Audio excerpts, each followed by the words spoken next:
शुक्लांबरधरं विष्णुं शशिवर्णं चतुर्भुजं प्रसन्नवदनं ध्यायेत् सर्वविघ्नोपशान्तये। अगजानन पद्मार्कं गजाननमहर्निशम् अनेकदन्तं भक्तानाम् एकदन्तमुपास्महे। वागीशाद्याः सुमनसः सर्वार्थानामुपक्रमे यन्नत्वा कृतकृत्यास्युस्तन्नमामि गजाननम्। शारदा शारदाम्भोजवदना वदनाम्बुजे सर्वदा सर्वदास्माकं सन्निधिः सन्निधिं क्रियात्। सदाशिवसमारम्भां शङ्कराचार्यमध्यमाम् अस्मदाचार्यपर्यन्तां वन्दे गुरुपरम्पराम्। कामकोटिमहापीठ कामाक्षी पूतमूर्तये चन्द्रशेखररूपाय भक्ततीर्थाय ते नमः। అందరికీ ముందుగా నృసింహ జయంతి శుభాకాంక్షలు. పరమేశ్వరుడు దుష్ట శిక్షణ శిష్ట సంరక్షణ అనే మహత్కార్యంలో భాగంగా హిరణ్యకశిపుని వధించడం కోసం మహావిష్ణువు నా మృగం నా మానుష్యం, పూర్తిగా మృగము కాదు అని మనుష్యుడు కాకుండా నరసింహుడుగా అవతరించాడు. లోకంలో పరమేశ్వరుడు యొక్క నామములు ఎన్నో ఉన్నవి. రామ, కృష్ణ, గోవింద, అచ్యుత ఇతరములు. మిగతా నామాల కంటే ఈ నృసింహనామం ఒక వైశిష్ట్యాన్ని సంతరించుకొని ఉంది.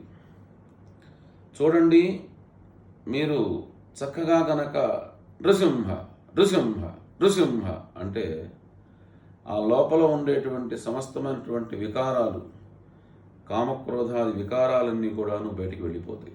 ఆ నామం పలుకుతుంటేనే అటువంటి మహత్యం ఉన్నది. ఈరోజు అటువంటి మహానుభావుడు మనలందరినీ కూడాను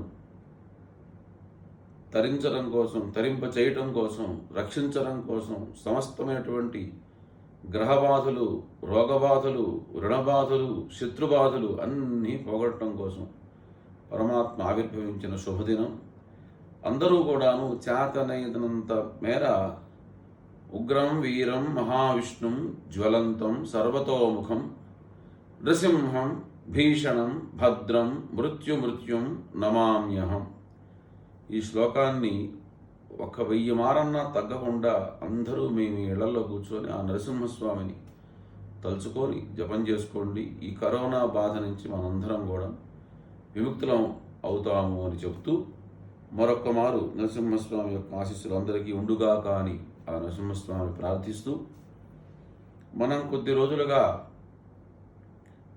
అద్వైత ఆచార్యుల గురించి చెప్పుకుంటూ ఉన్నాం. నిన్నటి రోజున మనం శ్రీహర్షుల వారి గురించి, అలాగే చిత్సుఖాచార్యుల గురించి కూడా చెప్పుకున్నాం. ఈరోజు ఒక మహత్తరమైనటువంటి మహానుభావుడు, మనందరికీ ఇంచుమించుగా వారి చరిత్ర తెలిసిన అటువంటి మహానుభావుడి గురించి మనకు తెలిసినన్ని విషయాలు ఈ సందర్భంలో ఈ వరుసలో చెప్పుకోవటం చాలా అవసరం కాబట్టి దాన్ని చెప్పబోతున్నాను. అవిద్యారణ్యకాంతారే భ్రమతాం ప్రాణినాం సదా విద్యామార్గోపదేష్టారం విద్యారణ్య గురుం శ్రేయే అని ఆ పరమాత్మ యొక్క ధ్యాన శ్లోకం. అవిద్య అనే ఒక అడవిలో మార్గంలో సంచరిస్తున్నటువంటి మనపోటి ప్రాణులకు, జీవులకు విద్యా మార్గము ఉపదేశించేటువంటి ఆచార్య వర్యులు, ఆచార్య వరేణ్యులు విద్యారణ్య స్వామి వారికి, వారిని ఆశ్రయిస్తూ వారిని నమస్కరిస్తున్నాను అని ఈ ధ్యాన శ్లోకం యొక్క అర్థం. విద్యా విద్యా వివేకేన పారం సంసార వారిధే ప్రాపయత్యనిశం భక్తాన్ తం విద్యారణ్యమాశ్రయే అని కూడా వారి గురించి మరొక ధ్యాన శ్లోకం. విద్య అవిద్య వివేచనతో భక్తులకు సంసారం అనేటువంటి సాగరం యొక్క ఒడ్డుకు చేర్చే విద్యారణ్య స్వామిని నమస్కరిస్తూ నేను ఆశ్రయిస్తున్నాను అని చెప్పుకుంటూ వారి గురించి వారెప్పటి వారు, ఎక్కడి వారు, ఏ ప్రాంతం వారు, ఏమేమి మనకు అనుగ్రహించారు. శ్రీశైలము అలాగే నందికొట్కూరు, నంద్యాలకు మధ్యప్రదేశంలో ఉన్నటువంటి బడగనాడుగులో మంగకాపురం అగ్రహారంలో ఒక గొప్ప వేద పండితులు ఉండేవారు చాలామంది. వాళ్ళు తెలుగు వాళ్ళు అయినప్పటికీ కూడాను కన్నడ దేశం ఆనుకొని ఉన్న ప్రాంతం వాళ్ళు కనుక వాళ్లకు బడగనాటి కన్నడిగుల అనేటువంటి వాళ్ళు. వాళ్ళల్లో మాయనుడు అనేటువంటి ఒక బ్రాహ్మణుడు గొప్ప వేదశాస్త్రవేత్త. ఆయన ఇష్టదైవం తుంగానది తీరంలో వెలసినటువంటి విరూపాక్ష స్వామివారు. ఆయన తన శిష్యగణం చేత వేదాధ్యయనం చేయిస్తూ దైవభక్తితో నిత్యతృప్తుడై జీవిస్తూ ఉండేటువంటి వారు. ఆయనకు మాధవుడు, సాయనుడు, అలాగే భోగనాథుడు అని 3 కొడుకులున్నారు. వాళ్ళల్లో పెద్దవాడైనటువంటి మాధవుడే సనాతన ధర్మానికి ఎనలేనటువంటి సేవ చేసినటువంటి విద్యారణ్య స్వామి. అద్వైత పరంపరలో ఆదిశంకర భగవత్పాదుల తర్వాత ఆ స్థానంకి అంతటి మహనీయుడు మరొకరు లేరు అని చెప్పడంలో ఏమాత్రం ఆశ్చర్యం లేదు. ఈయన జీవితకాలం సుమారుగా 14వ శతాబ్దంలో ఉన్నది. సుమారుగా శతాధికం 100 సంవత్సరాలు పైన ఆయన జీవించారు అని చెప్తారు. వైదిక మత సామ్రాజ్య స్థాపన ద్వారా విస్తృతమైనటువంటి వైదిక సారస్వతం వెలయించడం ద్వారా, అలాగే శృంగేరి మఠ పీఠ ఆధిపత్యం ద్వారా శ్రీ విద్యారణ్యులు త్రిముఖంగా అసమానమైనటువంటి సేవ చేశారు. వారు 14వ శతాబ్దంలో విద్యారణ్యులు అవతరించి ఉండకపోతే ఈ రోజున వైదిక సంస్కృతికి ఎంతో క్షతి వాటిల్లేది అని పెద్దల యొక్క అభిప్రాయం. ఆయన పూర్వమీమాంస వరకు వారి తండ్రి గారి వద్దే క్షుణ్ణంగా అధ్యయనం చేశారు. ఉత్తర మీమాంస నేర్చుకోవాలి అని కంచి కామకోటిలో ఉన్నటువంటి విద్యాతీర్థులుగా పేరొందినటువంటి శంకరానంద యతీంద్రుల వద్దకు వెళ్ళాలి అని నిశ్చయించుకున్న సమయంలో మాధవుల వారి యొక్క తల్లి వారిని ఆపేసింది. ఆ ఉత్తర మీమాంస గ్రంథాలు కూడా మీ తండ్రి గారి వద్దనే నువ్వు నేర్చుకోవాలి అని ఆవిడ చెప్తే దానికి మాధవస్వామి చాలా చక్కటి సమాధానం చెప్తారు. ఏంటంటే, అమ్మా, మా తండ్రి గారు మాయనాచార్యులు వేదాంత పారంగుతులని, వారికి తెలియనటువంటి విద్య లేదని నేను ఎరుగుదును. అయినప్పటికీ అంతకంటే మహనీయులైన సద్గురువులు దొరకటం కూడా కడు కష్టంగా ఉంటుంది, దుస్సాధ్యం. కానీ నేను అధ్యయనానికి కాంచీపురానికి వెళుతున్న కారణం వేరు. ఎంచేతనంటే పరదేశ సంచారము, అలాగే పరగృహ నివాసంలో ఉండేటువంటి ఇబ్బందులు అనుభవిస్తే తప్ప మనిషికి కష్టం, సుఖం, త్యాగం, ధైర్యం అన్నీ కూడాను, పరోపకార శీలత, మంచి ఇటువంటి గుణాలన్నీ కూడాను వస్తాయి. కాబట్టి నన్ను కేవలం ఒక బావిలో కప్పలాగా ఇంట్లోనే గనక అట్టబెడితే నాకు సరైనటువంటి లోకజ్ఞానం కూడా రానివాడిని లాగా అయిపోతాను. కాబట్టి గురుకుల వాసం అంటే కేవలం విద్య కోసమే కాదు, అనేక విషయాలు తల్లిదండ్రుల దగ్గర అన్ని విషయాలు మనం తెలుసుకోలేము. అందుకోసం గురువుల దగ్గరికి వెళ్ళి ఆశ్రయించి సేవ చేసుకొని చదువుకోవాలి అని తల్లిదండ్రుల దగ్గర అనుమతి తీసుకొని మాధవులు కాంచీపురం చేరి శంకరానందుల దగ్గర ప్రస్థానత్రయము అలాగే శంకర భాష్యాలు అధ్యయనం చేశారు. గురుకుల వాసం ముగిసిన నాటి నుంచి శంకరానందులు ఆయనకి ఇలా బోధించారు. అంటే వారు గురువు గారు ఏమని బోధించారంటే, శిష్య, లోకంలో ప్రస్తుతం వేదాంగాల యొక్క అధ్యయనం, వైదిక కాండలు క్షీణస్థితిలో ఉన్నాయి, ధర్మం అడుగంటిపోతూ ఉంది, మనిషికి కేవలం అర్థకామాలే సర్వస్వంగా కనిపిస్తూ ఉన్నాయి. కాబట్టి నీ వంటి ధీశాలి జితేంద్రియుడై లోకోత్తరణ కోసం ధర్మరక్షణకు కృషి చేయాలి. ఇది చేయటానికి నిశ్చలమైనటువంటి వైరాగ్య స్థితి అయిన సన్యాసాశ్రమంలో కనుక ప్రవేశిస్తే మరింత లోక కళ్యాణానికి మనం పాటుపడవచ్చు అని, ప్రస్తుతం దేశంలో వైదిక ధర్మానికి మ్లేచ్చుల యొక్క బాధ ఎక్కువగా ఉన్నది, అట్లాగే దోపిడీలు, గోవధలు, దేవాలయ నాశనాలు విదేశీయులైనటువంటి దుండగులు యథేచ్ఛగా చేస్తున్నారు, స్వదేశమైనటువంటి పాలకులు అనైకమత్యం వల్ల బలహీనంగా ఉన్నారు, దేశాన్ని రక్షించే స్థితిలో లేకుండా ఉన్నారు. కాబట్టి నీలాంటి ధీశాలి వాళ్ళందరినీ కూడా నువ్వు కూడగట్టి సరైనటువంటి మార్గం గనక ప్రబోధించగలిగితే ధర్మ సంరక్షణం సాధ్యమవుతుంది. కాబట్టి నీ యొక్క పేరు ఆచంద్రతారకం నిలిచిపోతుంది. ఈ మహత్కార్యానికి నిశ్చలమైనటువంటి వైరాగ్య స్థితి అయిన సన్యాసాశ్రమం చాలా నువ్వు మేధావి కాబట్టి సరిగా యోచించి సరైన సమయంలో సరైన నిర్ణయం తీసుకో అని వారి యొక్క గురువులైనటువంటి శంకరానందుల వారు మాధవులకి బోధించారు. చూడండి ఎంత గొప్ప బోధం ఇది. ఒక సన్యాసి మాత్రమే దేశపాలన చేయగలడు. ఎందుకంటే ఇప్పటి సన్యాసుల గురించి కాదండి మనం చెప్పుకుంటుంది. పూర్వం సన్యాసులకి దగ్గర ఎవరు బంధువులు ఉండేవాళ్ళు కాదు. ఇప్పుడు సన్యాసులు అంటే స్వామివారి తల్లి గారు, స్వామివారి తమ్ముడు గారు, స్వామివారు ఏదో చెప్పుకుంటూ ఉన్న లోకంలో చాలా వింటూ ఉన్నాం మనం. అది కాదు, పూర్వం రోజుల్లో సన్యాసులు అంటే ఎటువంటి బంధువులతో సంబంధ బాంధవ్యాలు ఉండేవి కాదు. అటువంటి గొప్ప స్థితి సన్యాస స్థితి అని చెప్పడంలో ఆంతర్యం. అటువంటి చక్కటి బోధని ఆ శంకరానందుల వారు విద్యార్థులకి చేస్తే దీనివల్ల ప్రభావితులైనటువంటి ఆ మాధవస్వామి, పూర్వాశ్రమంలో విద్యారణ్య స్వామి వారి పేరు పూర్వాశ్రమంలో మాధవులు కాబట్టి వారి తల్లిదండ్రుల యొక్క అనుమతి తీసుకొని ఇల్లు వదిలారు. చక్కగా రాజులను ఒక తాడు మీద నడిపించేందుకు, దేశ రక్షణకు కావాల్సిన సైన్యాన్ని సమకూర్చేందుకు, కోటలు నిర్మించేందుకు, ఆ రాజులకు కావాల్సినటువంటి ధనరాశిని ఏర్పరచాలనేటువంటి ఉద్దేశంతో ఆ మాధవాచార్యుల వారు భువనేశ్వరీదేవి గురించి గొప్ప తపస్సు చేశారు. ఆ తపస్సుకి అమ్మవారు మెచ్చి ప్రత్యక్షమైంది. వెంటనే ధనం మే జుషతాం దేవీం సర్వకామార్థ సిద్ధయే, తలచినటువంటి సర్వకార్యాలు సిద్ధించాలి అంటే నాకు ధనం కావాలి తల్లి అని ప్రార్థించారు.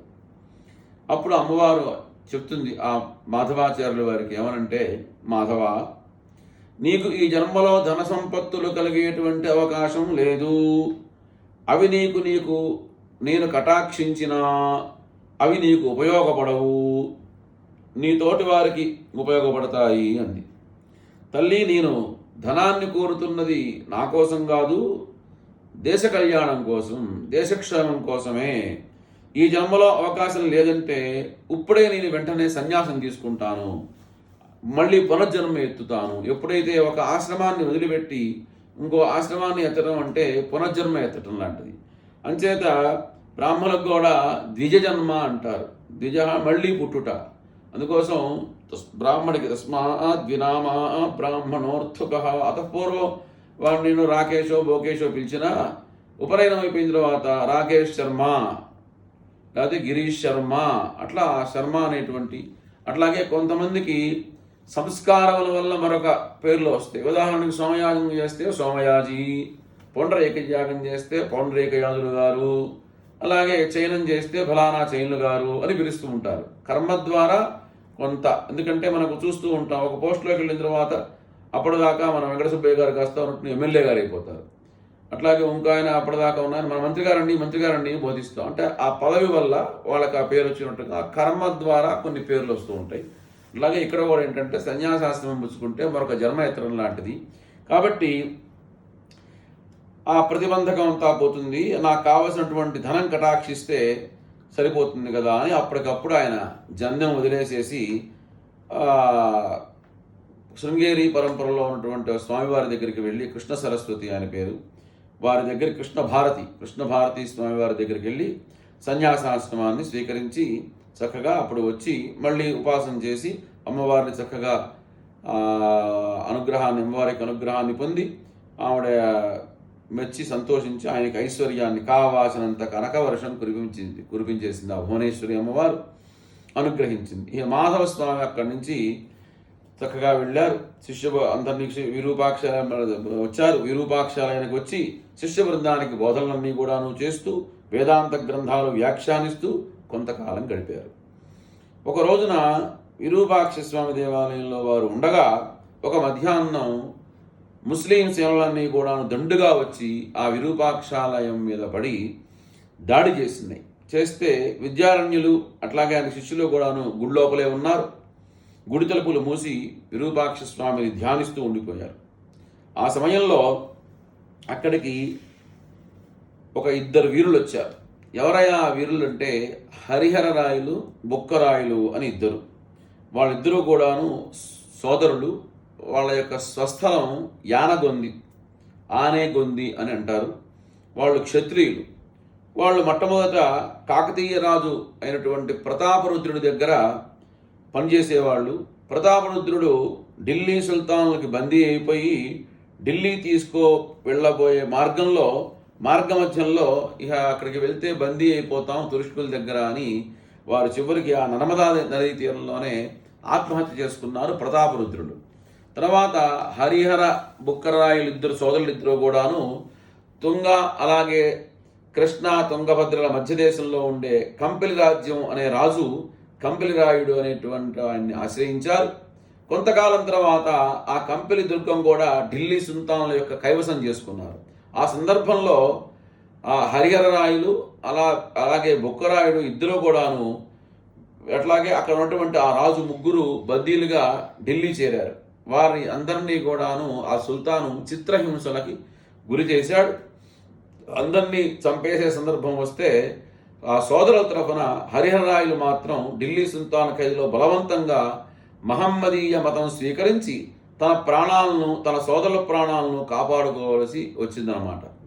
ఆ అరవీటి సోమరాజు అనేటువంటి ఒక క్షత్రియ వీరుడు ఇదే సమయంలో దక్షిణ దేశంలో కొందరు ఇతర ప్రాంతీయ రాజులందరినీ కూడా కూడగట్టుకొని ఢిల్లీ సుల్తాన్ల మీద తిరుగుబాటు లేవదీశాడు. ఆ తిరుగుబాటు అణచేందుకు సుల్తాను సేనను పంపి దానితో పాటు ఈ హరిహరరాయల్ని బుక్కరాయల సోదరులు కూడా పంపాడు. ఆ సేన అరవీటి సోమరాజుతో గెలవలేక చెల్లాచెదరైపోయింది. అప్పుడు హరిహరరాయలు అలాగే బుక్కరాయ సోదరులు వనవాసం పాలయ్యారు. విరూపాక్ష దేవాలయం మీద దాడి విషయం విని వాళ్ళిద్దరూ కూడాను ఆ అడవుల నుంచి వచ్చి ఈ దేవాలయాన్ని రక్షించారు. అప్పుడు విద్యారణ్యులు బయటికి వచ్చి ఈ హరిహరరాయల్ని అలాగే బుక్కరాయుల ఇద్దరి సోదరుల యొక్క ధైర్యాన్ని, సాహసాన్ని, గుణగణాలని, పరాక్రమాన్ని, వైభవాన్ని గమనించి వైదిక సామ్రాజ్య స్థాపనం వారి ద్వారానే చేయించాలి అని నిశ్చయించుకున్నారు. మొదట భువనేశ్వరీ దేవిని స్తుతించారు. ఆమె కటాక్షించి విరూపాక్షాలయ భండాగారాన్ని బంగారు నాణేలతో, రత్నాలతో, వజ్రాలతో, వైడూర్యాలతో అలా నింపేసింది. సామ్రాజ్య స్థాపనకు కావాల్సిన ధనమంతా కూడాను ఆ రాశి రూపంలో సమకూరింది. ఆ ధనాన్ని విద్యారణ్య స్వామి వారు హరిహరరాయులకి, బుక్కరాయులకి ఇద్దరికి కూడాను ఇచ్చి ఊరూరా ప్రకటనలు చేసి యువకులందరినీ కూడాను పెద్ద సమాయత్తం చేసి శిక్షణ ఇచ్చి పెద్ద సైన్యాన్ని తయారు చేయించారు. దక్షిణ దేశంలో మండల పాలకులుగా చాలామంది విద్యారణ్యుల ప్రయత్నానికి తోడ్పడేందుకు అంగీకరించారు. గోదావరి నదికి దక్షిణంగా ఉన్న దేశమంతా రాజులందరూ కూడాను వైదిక ధర్మ సామ్రాజ్య ప్రతిష్టాపనకు కంకణం కట్టుకున్నారు. అప్పుడు కొందరు ఎదిరించి హరిహర బుక్కరాయుల యొక్క సైన్యాలతో యుద్ధం చేసి ఓడిపోయినారు. పలు అగ్రహారాల్లో వేద పండితులు పటిష్టమైనటువంటి వేద రక్షణ కార్యక్రమాలన్నీ కూడాను ఆ సమయంలో సాగించారు. కొన్నాళ్లలో హరిహర బుక్కరాయులు తమ జైత్రయాత్రంతా కూడాను ముగించి విద్యారణ్యుల దగ్గరికి వచ్చి నమస్కరించి, స్వామి, మేము సంపాదించిన ఈ రాజ్యం అంతా కూడాను మీది, మీ ప్రసాదం, మీ అనుగ్రహంతో వచ్చింది. కాబట్టి మీ యొక్క మార్గదర్శనంలో, మీ యొక్క ఆశీస్సులతో, మీరు సమకూర్చిన సైన్యంతో, మీరిచ్చినటువంటి మీ ద్వారా అమ్మవారి ద్వారా మీరు ప్రార్థిస్తే వచ్చినటువంటి ధనంతో ఇదంతా కూడా సాధించబడ్డది. కాబట్టి ఇది మీది, మేము మీకు దాసులం, మా కర్తవ్యం ఏమిటో మీరు మాకు బోధించండి, అనుగ్రహించండి, అనుమతి ఇవ్వండి అని ప్రార్థించారు హరిహరరాయలు, బుక్కరరాయలు. అప్పుడు విద్యారణ్య స్వామి వాళ్ళిద్దరికీ చెప్తున్నారు, నాయనలారా, ఈ సామ్రాజ్యం నాది కాదు, మీది కాదు, ఇదంతా కూడాను ఈ గుడిలో ఉన్నటువంటి విరూపాక్ష స్వామిది. ఆయన ఆజ్ఞతో మీరు ఈ రాజ్యానికి ధర్మకర్తలుగా ధర్మబద్ధంగా ఉండి దీన్ని పరిపాలించండి అని వారు ఆదేశించారు. తుంగభద్రా నదీ తీరంలో హంపి సమీపంలో శత్రుభేద్యమైనటువంటి ఒక కోట కట్టించమని కూడా ఆదేశించి అందుకు అనువైనటువంటి ప్రాంతాన్ని విద్యారణ్యులే నిర్దేశించారు అని చెప్తారు. ఆ విషయాలన్నీ కూడాను రేపటి రోజు మనం చెప్పుకుందాం. అటువంటి విద్యారణ్య స్వామి తలుచుకోవటం మనందరికీ కూడా చాలా సంతోషకరమైన విషయం. ఇవాళ రోజున మనం ఇంత వైదిక ధర్మంగా మనం నడుస్తున్నాము, మన ధర్మం మనకు ఉన్నది అంటే విద్యారణ్య స్వామి వారి యొక్క అనుగ్రహమే. వారి యొక్క చరిత్ర ఒకరోజు చెప్పుకుంటే కాదు, వారు ఎంతో ఈ దేశానికి ఎంతో ఎనలేనటువంటి సేవని, అనుగ్రహాన్ని ఇచ్చారు, సేవ చేశారు. వారి గురించి మిగిలిన విషయం రేపటి రోజు చెప్పుకుందాం. స్వస్తి ప్రజాభ్య పరిపాలయంతాం న్యాయేన మార్గేణ మహిం మహిషాః గోబ్రాహ్మణేభ్యః శుభమస్తు నిత్యం. లోకాః సమస్తాః సుఖినో భవంతు.